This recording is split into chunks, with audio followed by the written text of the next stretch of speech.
เขามาหาเงินเนี่ยก็วันหนึ่งได้ขึ้นปอกหรอกกำลังเนี่ยดีเป็นจังได๋แต่ว่ามันเปลืองขนาดนั้นเพิ่นคนไทยเนี่ยอ่ามาตกลงหน้าการกันเข้ากัน8:00น5:00นหรือกันบ่ว่ามันหรือเอาคำเฮ็ดเอาเขาโลดอ่าบ่มันไปถึงเอาคำไปเข้าย่ามมันเป็นจังได๋ล่ะว่าอันเพิ่นเป็นปอเลี้ยงแม่เลี้ยงเนี่ยต่อให้เป็นเฮาก็อย่าเฮาก็บ่ใครจ้างเขาแหละเนาะแต่ว่ามันเป็นจังได๋แลกำไรเขาซ้ำเอาตกการตกงานกว่าก็มีนำให้แลเขาห่ำพอใจเนาะเพิ่นพอใจมาในเขาก็ต่างลาดทีเดียวนะต่างลาดว่าแห่งการยานเมืองมาหิมการหิมงานเฮาแห่งการยานเมืองมาหิมจังไดเนี่ยกำไรใจเขาก็เฮ็ดการตากแดดตากฝนเฮ็ดให้หน้าเขาเป็นไรอ่าพวกเขาเป็นไรก็ไม่คำใครปอเลี้ยงไม่เลี้ยงพวกเขาเฮ็ดปอเลี้ยงไม่เลี้ยงพวกเขามีแนวตั้งพวกเขามีป้ายบ้วนเขาเฮ็ดปอเลี้ยงไม่เลี้ยงเขาเฮ็ดหลายอยู่ยาวคั่นเนาะก็อย่างมันก็ห้ำปอเลี้ยงไม่เลี้ยงมันก็ซ้ำเปลี่ยนลูกน้องก็ใครเฮ็ดตีกว่านอกเมืองก็ซ้ำมีเงินเฮ็ดให้ก็ไปกินพ่อกินแม่เขาก็มีนำครับในมันจังว่ากำลังซื้อมาไหนเขาจะไหนแหละอันจ้างเฮาอยู่ในกูว่าในคั่นนะ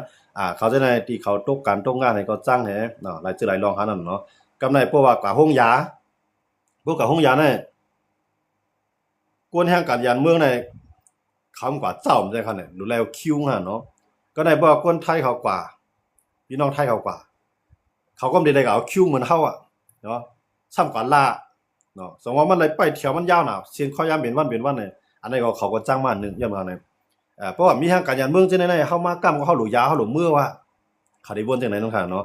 แต่ว่าลุงบองจึงเอาซ้ำแจกฟรีว่านั่นน่ะที่ในตอนตายแห่งการยานเมืองตอนตาที่ในแห่งการก้นตอนตาที่ในก้นไทยในคำเลยแจกฟรีไว้จังนั้นครับลูกสังเขาแจกฟรีไว้จังนั้นก็ได้รีมิวนะครับเนาะมันเตรียมไรเอาแห่งการยานเมืองในกว่าเปรียบต่างเขาแต่ว่าอันที่ในคำที่คำพอใจในก็ลองแห่งการยานเมืองในก็คำพอใจดีว่ากับห้องยาในเพื่อกับห้องยาในมาเพิ่นว่าเฮาก็ใครกว่าเขาเลยผมจำเป็นนำกว่าเขาเนาะเพราะว่าหมอกตั้งเปลี่ยนต้องไกลต้องแก้นอีว่าได้ล่มเหลือดล่มไม้โหคือโนใครคิมทวดวัดเปลี่ยนจังได๋ดื้นกว่าครับห้องยาในคั่นนะแก้นก็กับคินอีกเด้นะกับห้องยาก็ทำกับห้องยาบ่กว่าในก็ในบ่กว่าห้องยาในกว่าไปตาได้กับทบหมอในไปข้าวยามเปลี่ยนครึ่งวันตาได้เลยทบหมอนะครับเนาะก็ในบ่กับทบหมอในตั้นไรลากข้อกว่ามา3-4ข้อ4-5ข้อไว้ยาวหมอก็จ่ายยาวันนี้ออกมาไงมันใจซ้ำเข็มครับห้องยาลงเนี่ยนะผมเปลี่ยนแห้งล่ำซ้ำเข็มจ่ายยานั่นเอามานำหนักเนาะยาอันนั้นว่ายาในว่ากินเสียงเปียดเขาสับปนนำหนักห้องยาในขนาดเพื่อของห้องยาในนะก็กับคำซ้ำเข็มมันกว่าปองในไปเนาะใครขี้ใครจังกว่าขี้ใครเยอะผมจังกว่าเยอะนะใครนอนก็เยอะใครกินก็เยอะนะกว่าห้องยานะยังเหรอพวกกว่าห้องยาในพวกว่าเปิ้นห้องเจือมาปุ๊บเนี่ยเขาทำถึงมีในห้ามกับขี้เวียดเลยเนาะเขาว่ากันท่องเขาละห้ามกับขี้เวียดเนี่ยจังมาเปิ้นป่นคิวเฮาเนี่ยขึ้นไหลป้ายจังว่าตอนนี้ยากขึ้นง่ายๆเนาะแต่ว่าใครขี้ก็เยี่ยนใครเยอะก็เยี่ยนใครกินก็เยี่ยนเนาะเพราะว่าเปิ้นไปลือเนาะเพราะว่าเปิ้นเรือเปิ้นปันข้าวยามกว่ากินข้าวไปดังว่าในมาทบยามหมอหานาทิมดันถึงหานะบ่กับห้องยาหลวงแต่ว่าอันนั้นเป็นอันเบอร์นะมันใครกว่ามีเป็นใครกว่าเนาะก็เพราะว่าเกิดลูกก็ได้หมู่ฟ้าก็สำไรนั่นค่ะเนาะมันแจ้งว่าอ่ารถผ่ากาตามมาเป็นอันเจ็บเนื้อเจ็บหนังว่าในที่ก่อมจังว่าก็เลยกว่าพอหมอกโหขึ้นโหไข้ล้มเหลือล้มใหม่ให้ได้ก็ได้จิ้มกว่าห้องยาหลวงได้ค่ะนะอย่างกวนมันนำอย่างหนาเนาะแต่ว่าอันคนไทยจังเฮาวันมื้อใดก็คนไทยนำจะคนไทยดังเสียงค่ะเนาะคนไทยมังสุนเงาว่าเนาะคนไทยมังสุนเขาจ้างเฮาวันมื้อใดก็อันเข้ากับห้องยาเสไปดังวันเหมือนเฮานั่นหาเนาะติๆมันได้มันอยู่ดีโครงสร้างหลวงปองจึงติๆมันได้เขารู้หมดเลือกหลวงปองจึงก็ติๆมันได้คนไทยในคำดูได้จ้างแห่งการยานเมืองก็กะว่าเขาซ้ำจ้างยานเมืองซั่นน่ะบ่เลือกเขาซ้ำเลือกหลวงปองจึงก็นั้นขึ้นมาก็มันก็ขึ้นมาหลายเก่าเนาะหลวงปองจึงอันใดที่มาอันมีแนวป้ายวนดีๆเขาซ้ำเลือกซ้ำกันเลือกว่าหลวงปองจึงอันไหนฮักคือหลวงปองจึงในฮักเมืองติๆในกวนในเมืองไทยมันก็ฮักฮักคือหมดเท่าไหร่เนาะย้อนมาจังได๋ดอกเลยว่ากำไรเขาก็จังได๋ว่ากะห้องยาก็เพราะว่ากะห้องยาเกี่ยวกับอันหมอเกี่ยวกับตั้งเป็นคัดขึ้นว่าในก็ได้กล่าวนาในห้องในเนาะอาคารในกวนในกวนหลุมหักแขนหักขาหักเกี่ยวกับรถผารถตำจันในมันก็ได้กลับไปนั่นเองก็กะมันนานน่ะในมือกว่าได้ไปเอาคิวเฮานี่แล้วไปเป็นแถวมันนานน่ะตอนกว่านี้เขาได้มาเช็คประวัตินั่นค่ะเนาะย้อนมาจังได๋อาจจะในห้องยาเนี่ยอันนึงที่อันเขาจ้างเฮาเนี่ยเนาะเขาจ้างในย้อนมาเนี่ยเพราะว่าก็ห้องเกิดลูกเนาะลูกวันนั้นมันใจแจกฟรีไว้เขาลูกในเป็นแห่งการยานเมืองในเป็นคนไทยในคำเลยแจกฟรีฉันเขาแจกฟรีไว้ก็ดีครับเนาะเขามันจังว่าเพราะว่ากัดตรวจคันน่ะตรวจคันเนี่ยมันจังว่ากัดจัดด้วยลูกในตองค่ะเนาะปุ้มปื้อกล่องบ่ไก่ทั้งไผของมันหั่นเนาะก็กำไร บ่เป็นคนเมืองเฮาซ้ำงือจ้อมมานเนาะด้านนี้ผัดมันมาไกลกว่าสมังงือจ้อมมานจังซั่นเนี่ยเฮ็ดให้เพิ่นฮู้ว่าเฮาเป็นคนเมืองมานน่ะมันก็เนี่ยตาสนาคาเต็มหน้าเนาะด้านนี้มันใจตีมันสิเอ็ดอ่ะนะเฮามาอยู่เมืองเฮาเนี่ยเตๆเนี่ยปึ้นเฮานั่นบ่เป็นไตเฮาได้มันจริงอ่ะเนี่ยก็ยังจ้อมมานก็มีหนำนะบางพวกในเพิ่นฮู้เฮาก็ว่าเป็นคนอีสานไว้ก็ธนาคารรายจ่ายค่ายตาหลายๆเรียนเนี่ยก็ไปนะอันจังได๋ก็มันมีจังได๋เนี่ยเพิ่นว่าเฮาเพิ่นว่า เพิ่นตัวมาเป็นม่านคำเดียวว่าซั่นเนาะแต่ว่าเขาเมาไปหมดอะแต่ว่าเป็นม่านเด้อในคำเดียวอันตราธนาคารนั่นก่อนนะติๆในธนาคารเนี่ยบ่ใครตาไว้ในผามันน่ะกลางในเมืองเลียงมาก็ล้างแบบได้กว่าเลยเนาะมันก็ได้หลีมียวแต่ว่ามาอยู่เมืองเปิ้นมันเฮ็ดจังเมืองเฮาน่ะมาโกหันนะอันนั้นก็เป็นหลายมียวเอาแต่ว่าจังได๋เฮาได้หมดด้วยเนี่ยเพราะว่าการงานหลายซื่อหลายอันเพิ่นจ้างเฮามาเนี่ยก็ว่าอันเพิ่นไล่กินจ้อมเฮาเนาะ เพิ่นมาเปิดร้านเปิดแสงว่าเฮาก็ซื้อข้าวซื้อผักเพิ่นว่าเพิ่นมาเปิดแสงอันนั้นนั่นเฮาปานแฮงว่าเพิ่นนี่เพิ่นโจมเอาหยังว่าเพิ่นได้เงินน่ะเนาะอยู่หลายเพิ่นเฮ็ดคุณน่ะเพิ่นจังว่าโลหางแฮนไหนกว่าไปกล้าไปขายกะลูกน้องก็เอาแฮงการยันเมืองให้ไปอันเป็นพอเล่มมีเรื่องอะไรหรือไปจัดการวางแผนกะอันที่ได้เพิ่นเกี่ยวอะเนาะตู้ใจได้มันก็เพิ่นว่านั่นน่ะในร้านในเสียงในร้านอันขายรถตั้งเสียงจังได๋เข้าไปจ้างคนใต้เขาก็กำเดียวครับเนาะกรุงมันนี่รถใหญ่ๆนั่นแหละมีที่ไรติ่มมีคนใต้เยอะมา เฮียงอันซื่อนำเลยเปิ้นในเมืองไทยทั้งเสียมทำได้ว่ากันเนาะที่ในเมืองเชียงใหม่เมืองลำพูนจังได๋น่ะเขาจ้างคนใต้เขากลับไปกำแล้วแต่ว่าก่อนให้เขามาเป็นใต้ว่ามันติเลยกับ10กับสานั้นง่ายก็แม่นซื้อรถซื้อกาผ่อนรถผ่อนกาเฮ็ดให้ก็ห้องเขาก็ให้อะไรกลุ่มนี้จังได๋เขาต้วยล่ะเนี่ยเขาก็ต้วยว่าโอ้อันมาซื้อเขาปีไหนคนไทยมาซื้อก็ได้คนใต้มาซื้อก็ได้เฮียงกันยันเมืองมาซื้อก็ได้เนี่ยเขามีไว้ใ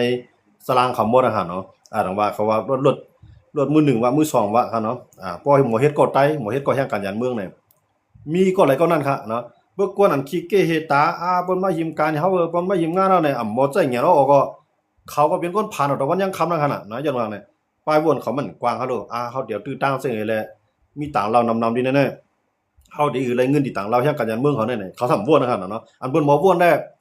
เพิ่นมีที่ดินปุ๊บเพิ่นก็สร้างหอพักของขึ้นมา2จั่น3จั่นนั่นก็ห้องแถวขึ้นมาหลายแถว เพิ่นแน่นอนพวกข่อยก่อนน่ะไปกินเงินน่ะจังได๋เพิ่นน่ะเป็นใจออกหยังหั่นเนาะเตือนใจแรงแด้เขามาหิมการเฮาเขามาหิมงานเฮาเปิ้นรับเฮาได้เพิ่นรับเขาก็ได้เนี่ยเพิ่นจ้างเขาจังได๋จ้างโป้มาเต็กกาแฮงเนี่ยเอาตามผิดไอ้โป้ใส่แฮงการยันเมืองมาด้วยตัวเก่าเนาะอันเพิ่นบ่วางแผนได้เป็นสักทีก็ได้ก็นั่นน่ะบ่ให้ก่อแฮงการยันเมืองนั่นมีคนผ่านมันคั่นเนาะยันว่าเนี่ยมีสวนลำไยสวนไหนก็มันดอกก็ซื้อใส่ปุ๋ยแม่หืออ่าหรือไรใส่ยาใส่หือมันวางแผนจังได๋กะ ดูเตียงกี่มันก็ใจแห่งการยันเมืองขึ้นเตียงบัดนี้หรือใส่พูนมันก็ยังการยันเมืองใส่บัดนี้ลูกเก็บมันก็ใจการยันเมืองเก็บมันหลบไปนับเอาเงินเนี่ยติมันนะก้อยก็กวนเจออันขี้เกียจตานะครับเขาสำไรใจหยาเนาะนั่นขนาดนะเขาก็มองว่ากวนแห่งการยันเมืองเนี่ยเตรียมหมดแล้วนะลูกหลานเขาอยู่ในพื้นที่น่ะมีการมีงานเฮ็ดแล้วนะเขาซ้ำลืมวนว่าลูกหลานเขานั้นขิงเบิ่นลูกจองเขาไปลูกขิงเบิ่นกว่าจองเขาไปกว่าอันเปิ้นวน อันเบิ่นบ่วนเนี่ยมันจังเขาว่านั่นน่ะเพิ่นได้ก็ตั้งหอพักอันนี้กว่าที่แล้วลูกก็ถึงเรือนมาเนี่ยมันรู้ได้ก็เก็บซังเอาไว้ลีก่อนนั่นนี่ก็ตัว10ตัวว่ากาห้องกาน้ายกาน้ำกาน้ายกาไฟกาน้ายเสียบไว้บักดูเอามาจ่ายถึงเฮือนน่ะจริงๆมันง่ายนะก็เขาซ้ำบ่วนเหมือนนั้นนะหั่นน่ะเนาะจังได๋ว่าเขาเอามาจังแบบแต่ว่าอันนี้ก็มาตุ้มตื้ออ่า จังได๋ก็มาตุ้มตื้อดอกหลายอยู่หลายกินน่ะกำไรคนแฮ่งการยันเมืองนี่ก็มันมานำแฮ่งติๆว่างๆก็เนาะบางก็มาบ่เฮ็ดบ่สร้างบ่อยู่จ้อมเงาลายมันก็มีบางก็ซ้ำมาเป็ดหลายก็ซ้ำมีเต้นำกันน่ะเนาะมาอยู่เมืองเปิ้นนี่ก็ลืมหางลืมตัวอ่าตั้งหมูตั้งแก้งตั้งจุ้มให้หาผิดกันกำใต้ประลองมังกันว่ากำประลองในใต้ได้มังกันว่ากำมาใต้ก็มังยาพี่น้องย้วนพี่น้องไทยเขาว่ากำพี่น้องย้วนพี่น้องไทยมามังเขาว่าเฮ็ดไหนก็อันจังได๋ก็ปานเอาตุงเอาทั้งซ่าทั้งคั่นเนาะจังว่าจังได๋ เข้ามาอยู่เมืองเปื่อนในซ้ำป่วนเปลี่ยนเจ้าเพื่อนจังได๋ก็เฮาขำหันหลีจ้อมหันเนาะนี่ก็แหละมาอยู่เมืองเปื่อนเฮาไหลลักเข้าล้อมเข้ามาเนาะอันมาเฮ็ดโดยปักเบิงลักเมืองมาจ้อมแอมโออยู่ติเตียว่าตกลงลงบองจริงดอกลงบองจริงนี่มันบ่มีนะกำนำได้ก็มันลักมานะก็กับเผื่อมาหลอดมายามามีวัดมีหวายฐานได้หมอหาเงินหอมต้องให้ก็ปกป้องพ่อแม่พี่น้องซื่อคือตัวเก่าปกป้องลูกหลานนามีเจ้าเก่าก็ฐานเด็ดน้ำใจมันก็นะมาตั้งแก้งตั้งจุ้มนะย่อม ย่อมคนโอเลี้ยงสักลายอันย่อมคนโอเลี้ยงสักลายได้ผมว่าเขาเป็นคนหายก็มังโก้ได้มันสามารถตั้งหมู่ตั้งจุ้มให้เพิ่นต้วยนาก็ไรเนาะจะเพิ่นต้วยมันก็บอกได้ต้วยหญ้าก็ถามผิดเพิ่นก็มีก็ได้เพิ่นมามีรถเครื่องใส่โตหลังบาดบิด กลางค่ำกลางคืนหรือใส่ต่อเสียงลังไงเนี่ยอันเจ้าเนี่ยเขาจะให้ทำเป็นตัวมาย่านะมาย่าไล่อยู่ไล่สั่งเปิ้นตั้งใจมาหาการหาเงินเปิ้นตั้งใจมาเฮ็ดการเฮ็ดงานเปิ้นตั้งใจมาหาปิญญาตั้งหู้เนี่ยสามารถรู้มาเกลียวย้อนเบิ่เขาจะได้หากำไดนะเขาจะได้พ่อแม่เขามีนะฮะเขามาเนี่ยมันจะพ่อแม่เขาได้เมื่ออยู่เมืองไหนก็เมื่อเป็นขี้ยาก็เมื่ออยู่เมืองเขาไหนก็เมื่อเป็นขี้เหล้าก็เมื่ออยู่เมืองไหนก็เปิ้นย่อมเมื่อเฮ็ดซึกเว้ยย้อนนั่นเลยเมื่อกว่าเมืองไทยเลยฮะพ่อสุเมสุตาติเลยใจใหญ่ใจกินแห้งมาเมื่อกว่าหาเงินเนี่ยทุกมาปานเฮาแลพ่อแม่ได้มีสังกอขายมีกว่าหำมาก็เรียนบางก้อยพ่อแม่เป็นหนี้เป็นขอได้ส่งมาลืมหางลืมโตเนาะกินเกี่ยวลอกก๊อกกลางในมันใครลูกกลางค่ำใครนอนมาเกี่ยวล้วนป่นเลยแบบเนาะอันเจ้าเนี่ยก็มันมีแท้เนาะอันได้ว่าต้องว่ากำว่าหมู่ไทยใหญ่กับผิดบ่ดีนะว่าหมู่ไทยใหญ่เนี่ยอันก็เฮ็ดไทยใหญ่เนี่ยมันนำหน้าก้อยกันก็เฮ็ดผิดมีดอนแกก้อยก็เปิ้นป้ายปาทั้งหมดคั่นน่ะต้องว่าคนจังได๋ก็เขาซ้ำไรว่นป้าว่ากูคือเฮาอยู่หยาบกูกวนเมืองเฮาอยู่หยาบก็มาหาเงินหาค่ำลงได้กูป่อมีก็เลยไม่ใจไหนกวนจังได๋ก็ลืมว่นแท้เนาะจังไรว่ามันป้ากันหยาบหมดขนาดเนาะพวกว่าทั้งคำไรเมื่ออยู่ที่ใดเมื่อใครตายลาที่อยู่เมืองมาเขาใจเราไล่ในค่ะเนาะยอดเมืองเนี่ยเขาลืมว่นว่าเก่าก็เปลี่ยนไตมันก็เปลี่ยนไตเขาลืมว่นตัวไหนเนาะแต่ว่าเพราะว่ามันว่นว่าก็เปลี่ยนไตลงอันที่เป็นพ่อลิตาไตนั่นก็ได้เข้าใจเฮ็ดอันทำมาตั้งหมู่ตั้งจุ่มในก็ห่ำใจตาได้ผิดไผยาวก็เฮาก็ผิดไผไผก็เต็มพวกเป็นรายได้ตั้งในแค่เหลียหมู่จุ่มอันที่ได้มาเฮ็ดหมู่จุ่มก็หลีใต้หลีเนื้อเป็นพุงเป็นเกเนี่ยตั้งแค่เดียวบ่ตั้งจุ่มมาในกวนมันหายเนาะมันแจ้งว่าเมื่ออยู่ก็เลยได้มันหายเขาดอกกวนนั่นนะเพราะมีได้กลัวมาในเราเข้าคงข้อมาในก็มีใจก็สูมีก็อายมังก็แม่นะมาเพิ่นว่าเฮาค่ะมื้อเป็นวัยรุ่นนั่นแต่มันเหมือนกันนะมันเหมือนจังวู้โลกควายทึกกันเนาะมันจังควายทึกงานก็มองปล่อยสายหลังออกคอกมาใกล้ใครรอแล้วมันเร็วมันได้คั่นน่ะวู้สู้ก็มันนั่นน่ะมองปวดสิคอร้องใครบังให้ทางตัวก็เร็วน่ะกวนก็มันใครก็หลายนั่นน่ะเนาะจังได๋ว่ามื้อมันอยู่เพราะว่ามันอายุมัน30ขึ้นเด้อเอาได้อันหายมันก็มันมีเนาะมันมีก็กำอีกว่ามันรวดออกจังนั้นมันก็มีหน้าเฮือนตาเยมีลูกมีเมียเนี่ยบ่นตาลูกตาเมียบ่นตาพ่อตาเมียมาเมื่อมันตึก18 19 20ต่อถึง25น่ะกวนมันตึกหายเนาะกว่ามีหมูมีจุ้มแหมกากินจอหลอกกอกกันในเราเข้าข้อมาในจนใจพากำได้ลืมว่นว่าอันเฮามาอยู่ในมาอยู่เมืองเปิ้นตรงนั้นเฮาอยู่เมืองเฮาไล่เลยเฮาจังไงมาอยู่เมืองไหนเนาะมันสิว่ามันอยู่ไล่ก็เนาะก้อยก็อยู่ว่าก็เฮาก็ฮู้น่ะเมืองเฮาเนี่ยกำมาเปิ้นกวนหนุ่มก็จับยาไปแท้ก็จับเหล้าไปแท้ก็จับปังตัวปังร่องไปแท้ก็จับ KTV ไปแท้อันนั้นก็ว่าเฮ็ดซึกไปแท้จังนั้นน่ะพอมีมันต้องมองหาเขาโลนะยันบ่จังได๋ดอกว่าที่เฮ็ดคือแลให้เป็นลูกหลีล่างหมันตอนตะปอมเมนั่นรู้ได้ว่นป้าว่าปอมเมเขาแน่มือเขามีเคียงไหนเขาถูกมันเฮาบ่วันหนึ่งเขามีแฮงมาเขาได้ไปปึงยิงเฮาเลยเขาต้องไปส่งเฮามาหาเงินให้วัยรุ่นเนาะเขาหนุ่มพาใจยืนเขาว่นถึงเขาอันว่นถึงไหนเขาเนาะเพราะว่าเฮาก็ว่าเฮามาตั้งหมู่ตั้งจุ่มเฮาให้ไผมาคาเรามังบ่ล่ะเนี่ยมือสู่ตึกเกี่ยวได้ฮัดก้อยกะเพราะว่าสู่ตกคอกมาเนี่ยอันเต็นน้ำตาตกงกตาย่อยนั่นเปลี่ยนพ่อแม่สู่เลยพี่น้องสู่แต่ก็สู่น้ำฮัดก็เยี่ยมกับใจสู่ก็ได้เพราะว่าสู่กับคิดเปิ้นญาเปิ้นยอบไล่เปิ้นก็ได้ว่าทั้งหมู่ทั้งจุ้มว่าทั้งเจอทั้งคือว่าเปลี่ยนจุ้มกวนใต้เขาอันนั้นสิริใต้ให้รู้หมดครับก็ได้เพราะว่ามันผิดเปิ้นให้มันปลายป่วนกว่าเปิ้นก็จอมลึบเปิ้นลึบกว่านั่นเนี่ยเปิ้นก็ย่ามันก็ดียาวกว่าเปิ้นก็ลึบกว่าแหลมย่ามันเนี่ยกว่าย่าเปิ้นนั้นเปิ้นตั้งใจเฮ็ดมาหากินวัดไว้เปิ้นเตรียมทวนเนี่ยมันก็เตรียมทวนอยู่ก็แล้วอยู่จอมบ่เลี้ยงมีเลี้ยงเปิ้นเนี่ยย่ากินแท้ย้อนมาแล้วเนี่ยนะอันซี่เนี่ยก็มีค่ะอย่างว่ามาอยู่เมืองเปิ้นได้เนี่ย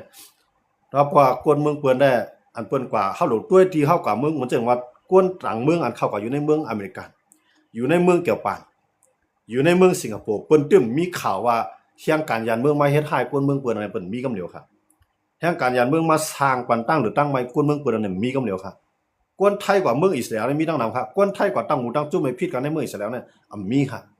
เฮียงแลคนใต้เอาค่ะคนเฮียงการยานเมืองเอาค่ะมาพี่น้องใต้มาพี่น้องตาอ้างเนาะมาพี่น้องปะโออันเป็นปัญหานำหน้าเลยสิเปิ้นเนี่ยเป็นพี่น้องใต้เลยพี่น้องตาอ้างค่ะนะใกล้ผิดกันเฮียงแล้วเฮามาเป็นจังนั้นล่ะเนี่ย1แน่ เฮาขาดปัญญาตั้งหูป้ายหมอสองมาเนี่ยเฮาลืมเรียบเพี้ยนปืนตัวเก่าเฮาว่าเฮาลูกดีแล้วเปลี่ยนไผมาแต่ว่าเฮาลืมตัวนั่นน่ะว่าซื่อมันเนาะเมืองเพิ่นเนี่ยเปิ้นกว่าสิงคโปร์ว่าเปิ้นกว่าเกียวปานว่าเปิ้นกว่าอเมริกันว่าเปิ้นกว่ามาเลเซียว่าในนำนาคาอันเปิ้นกว่าต่างเมืองเนี่ยก็กวนที่เขากว่าที่ไหนๆเนี่ยเปิ้นเป็นคนมีปัญญาให้กว่าบ่มีปัญหาคนไทยอันกว่ามื้ออิสราเอลนั่นก็นำน่ะเปิ้นเป็นคนมีปัญญาให้กว่าเปิ้นกว่าหาเงินอะไรเงินเอาก็เปิ้นบอกมาเปิ้นมาปกป้องความตัวเก่าเปิ้นอันนั้นเฮาซ้ํว่าอันมาหาเงินว่าบ่มีเฮาก็ลุ่มลาลูกเมียเฮาก็ไปป้าแท้เฮาสามารถตั้งหมู่ตั้งจุ้มไว้ในเมืองเปิ้นก็ได้ขายน้ำมาตั้งเรื่องพวกกังอะไรก็ใส่ซื้อเรื่องเขียวเหลียงกูเปิ้นฮู้ว่าเป็นใต้สายลิกใต้เตรียมตัวนะพวกเรื่องเขียวเหลียงแท้สังว่ามันก็เฮ็ดดีได้เปลี่ยนอันลียองอามเด้นะก้อยก็สร้างกว่าตั้งหมู่ตั้งจุ้มแม่บ่ว่าไผมาในนาทีนั้นกวนคืออะไรเสียมว่าเพิ่นมาคัดตาคัดหน้าคัดตาคัดตีนมามังอ่ะเพิ่นมังมาก็ในเจ้าหน้าที่เพิ่นมีรู้เนาะเจ้าหน้าที่บ้านเมืองเพิ่นมีเพิ่นลำยอบก็ในเพิ่นยอบแล้วก็เพิ่นว่าไทยใหญ่อย่างไทยใหญ่ที่มื้อกว่าฮักกันนั้นมันก็ฮักกันในคอกกันกับไหนนะเพราะในคอกก็ได้พี่น้องมันก็กัดด้วยมันก็พวกในอาร์ติสใน1ปอกมังโกในตั้งเหลืองมีไผกัดด้วยก็มีเขากำในกันเลยก็ฮักกันในคอกฮักในคอกสั่งปองสั่งยาวนะเงินก็เสียงขายามก็ซุ่มปอมีก็ตุกน้ำตาอยู่นะกำนั้นจังว่าจังนั้นหนุ่มให้ใจยิงเขาอันเฮามานั่นเฮามาหาเงินมื้อเฮาก็เลี้ยงน่ะบ่มีเลี้ยงดูเฮามาอ่ะเนาะหาเงินหาข้าวหาน้ำหาหนังเฮาได้มีปัญญาก็ทุกปันเงินปันต้องก็คือโรงเรียนแท้กำไรเขาบ่นว่าเฮานี่มีเคียงเป้ตัวอ่ะทุกเงินมาปันตอบว่าถึงเมืองไทยแท้สามารถลืมตัวลืมคิงกำนั้นน่ะนะปอเมี่ยมลุ่มลาปอเมี่ยมไปป้าปอเมี่ยมด้วยถึงนะลูกลางๆเมี่ยมด้วยถึงเอาตั้งเกี่ยวลอกเกียป่วนกว่าเนี่ยบอกว่ามันแท้มันเป็นคนลืมตัวคั่นน่ะลืมห่างลืมตัวเนี่ยบ่เฮาหลงตัวลืมคิงหาเนาะลืมห่างลืมตัวแบบจังได๋ดังว่าแฮงแลมันเป็นปัญหามันนำมาได้อีกหลานในเกียงใหม่ในมื้อเหลือในเย็นกว่าอีดอนคั่นเนาะเหมือนตั้งในเฮียงเหลือเนาะเจ้าหน้าที่ตับแก้มินก็ช่อลงกว่าอีดอนเนาะกว่าในปอยในลามก็ผิดกันก็ลดลงมานำคั่นเนาะตั้งกรุงเทพจังนั้นก็วายเสเตอาศิว่าอันลุงหนวดเนี่ยขึ้นมาตั้งหูตั้งจุ้มขึ้นมาลำหรือแบบวัยรุ่นย่างว่าวัยรุ่นไต้ว่าคนหนุ่มไต้คนหนุ่มย่างอันไหนใกล้มังกันน่ะเตี้ยสิว่าขึ้นมามังไว้ในก็เลยว่าขายกันนำติๆครับเนาะดังว่าจังได้มันดีเปลี่ยนเนาะตั้งหูตั้งจุ้มได้เฮาคาก็บ่สังก้อยก็อย่าไปกว่าผิดกันนะบ่ได้ผิดกันมาก็ให้ห้ามกันให้ไล่เนาะเฮาหนังกันผิดกันในแค่ดีเฮ็ดย้อนบ่สังเลยมันก็เป็นไอ้คนผ่านก็ให้แลผ่านปัญญาเมืองมาห้าก็เป็นคนผ่านก็1สิเลยผ่านปัญญาเมืองมามันมีไผเป็นสัตว์ที่สิได้เข้ามาในเมืองไทยเนี่ยสิก็ครับเนาะย้อนเบิ่งมันผ่านในนาการมันแคมแลบเลยมันจ่องไกลมาครับอันว่าลูกเมืองใต้เข้ามาเมืองไทยเป็นสัตว์ที่เมืองใต้มาเมืองไทยมีครับบ่เป็นสัตว์ที่มาใครลูกน้องไปเขาดอกนะมันก็ย้อนเบิ่งว่าหนังคือพ่อมีก็ได้เลยกินได้นุ่งหนังคือลูกเมียก็ได้เลยกินได้นุ่งหนังคือน้องยิงน้องชายเขาได้เลยกินได้นุ่งน่ะเขาได้เฮ็ดการเตียนต่างหน้าคือนั่นมันจ่องไกลมาครับย้อนเบิ่งจังในมือเฮามาเอาเนี่ยมาถึงตีถึงแลนอย่างนั้นเนี่ยใครเฮาตื้อตั้งเอาข้าวยามเฮานั้นเก็บเงินหอมต้อยสร้างจัดปานเฮาขึ้นใหญ่ปกป้องลูกหลานเฮาให้มีปัญญาตั้งหูอย่าไปให้ขึ้นเหมือนหนังเฮาอย่าให้ขึ้นเหมือนหนังพ่อแม่เฮาให้ลูกหลานเฮานั้นมีตั้งหูตั้งหันนะวันมื้อหน้าใครพ่อจัดปานเขาดีขึ้นเนาะอันนี้ก็ใครฝากวันคนหนูมาเขาได้เตะค่ะเนาะเพราะว่าตั้งให้เนี่ยพวกหายเตะเนี่ยหายให้มันได้กินเงินค่ะแหละหายให้มันเป็นพ่อนี่ดาตุเก่าค่ะแหละกว่าสอนมวยค่ะแหละมื้อนี้เพิ่นปั่นเส้นตั้งเขาแล้วเพิ่นบันทึกตั้งคั่นน่ะเพราะว่ามันหายมันหนวกมันตื้อมันหัดมันหันสอนมวยเนาะพอสอนแล้วเนี่ยพวกมันทุบแขนเนี่ยวันหนึ่งเมื่อนามาจังไรใบไทยแถวกันค่ะนะด้วยเขาเลยมองท่องดีเนี่ยมองท่องดีเนี่ยมันเปลี่ยนลูกแข่งกันยันเมื่อมาอยู่แข่งก่อสร้างค่ะกูบอกเนี่ยนะกำไรมองท่องดีเนี่ยกับห้องเฮียเนี่ยก็ว่าคอกเจเนาะคอกมังเจเฮ็ดเครื่องบินเนาะกระดาษนะเขาว่ากระดาษนะฮะเนาะมังเจเฮ็ดเครื่องบินอย่างเขาใกล้เรียนมันก็เรียกคอกไปก็ปล่อยด้วยก็ไหนมันนำลึกเฮ็ดอันมันก็เฮ็ดเอากล้วยมันปล่อยในห้องเฮียนมันก็เป้เบิ่นนะมันอยู่มันจื้อไว้ไรถึงเหนือต้องฟ้านะฮะเนาะเหนืออากาศเนี่ยก็ไหนเพราะว่ามันเคเคียงระดับโรงเรียนเอาเนี่ยจันโรงเรียนยาวเนี่ยมันก็เคเคียงระดับอำเภอเคเคียงระดับอำเภอจันอำเภอยาวเนี่ยจันเจตอนจันเจตอนยาวเนี่ยกว่าเคเคียงจะปานพุ่นน่ะครับนะกว่าเป้มาน่ะกว่าเป้มาไหนก็ไหนกวนก็ไหนเฮ็ดพรดีปันตอนตามเมืองไทยกวนก็ไหนเฮ็ดปันศิรินาตามเมืองไทยนายกอภิสิทธิ์เวชชาชีวานั่นลงลายมือบันว่าตีเฮ็ดปันไว้กับตัวกวนกึกเมืองไทยน่ะไล่ไว้ไทยกว่าค่ะนะในขณะมันไล่กับพิษไผก็บ่ได้มาพิษมัน เพิ่นก็มันเฮ็ดบันทึกเสียงเมืองไทยก็เคเขียงนั่นแหละไล่เหรียญทองเหลืองให้ก็มื้อนั้นจะเหรียญทองหั่นนะไล่เหรียญทองเหลืองไงกำเริญซื้อมาเนี่ยมันก็เลยไว้ไทยกับดอทเทิร์นมื้อนั้นค่ะว่ามันใหญ่มาแทงไหนขึ้นหน้าเคเขียงแทงค่ะนะก็กำมันไล่ที่1จะว่าก้นหนุ่มตาเขาเจิ้นให้ซิน่ะอย่าไปให้ดอกคือตัวเก่าอย่าไปให้ดอกปอเมเจ้าเก่าอย่าไปให้ดอกกวนในเฮือนเจ้าเก่าอย่าไปให้ดอกกวนในเมืองเปิ้นบ่ให้กว่าสอนมวยเนาะเปิ้นได้มีอยู่น่ะว่าสอนมวยมาเนี่ยป้มหมอมาเนี่ยเปิ้นได้จังน้ำหนักเอาก็ไม่ตูไอ้ก็ในตูมันต่างตั้งแก้มมันต่างตั้งสูงมันต่างหือน้ำหนักมีก็คือเปิ้นได้จังกันเนาะบ่จังเอาเนี่ยทุบอ่ะเป้บ่เป้มาเนี่ยวันมื้อหน้าว่าจังเป็นตูเตียนคนเมืองไทยก็ไรกันค่ะนะดังว่าเฮาก็มาด้วยเนี่ยเพิ่นได้เบิ่นเฮ็ดปันตาเฟียนพอดพรลีเพียนลินวันเมืองเปิ้นอันในเฮาในตาป้อมีเฮาก็เฮ็ดตาตูเฮาก็เฮ็ดตาปี่ตาน้องเฮาก็เฮ็ดตาซื่อตาคือก็เฮ็ดอำเฮ็ดเสียมกล้าไปมาสิเลยที่เสียงตื้อคือเฮาเนาแทงนั่นสิเจ้าเขาเบิ่นด้วยเขาดูมันผิดก็คือ